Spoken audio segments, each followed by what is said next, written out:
Hello friends, এটা হচ্ছে lunch time. Lunch করতে বসে গেছি। লাউ ঘন্ট, আলু ভাজা, মাছ কালকের গরম করে নেওয়া হয়েছে, পটল ভাজা 2 পিস ছিল, 1 পিস খেয়ে নিয়েছি। সয়াবিনের তরকারি খুব টেস্ট করে, মসুর ডাল পেঁয়াজ ফোড়নের। এই যে ইনি খেতে বসে গেছেন, খাচ্ছেন, ওদিকে রুনু খাচ্ছে, আর ওদের খাওয়া প্রায় শেষ। আমি ছোটো ছোটোর সঙ্গে কথা বলছিলাম, তাই একটু দেরি হয়ে গেল। এই হচ্ছে, আমি শুরু করছি। শুরু করে দিয়েছি লাউ ঘন্ট দিয়ে খেতে। খুব টেস্ট হয়েছে লাউ ঘন্টটা। আজকে একটু অন্য স্টাইলে বানানো হয়েছে।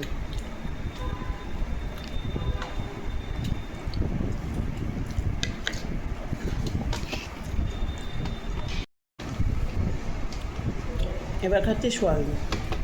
ও সোয়াবিন খায় না, তাই তো? সোয়াবিন তোমার পছন্দ না তো? ও সোয়াবিন খায় না, ছোটো ছেলে সোয়াবিন খায় না, আমি আর আমার বড় ছেলে। আপনার বোন? আমার বোন খায় সোয়াবিন, আমরা খুব ভালোবাসি। আমার তো দারুণ লাগে এরকম বেশ নরম নরম সোয়াবিন।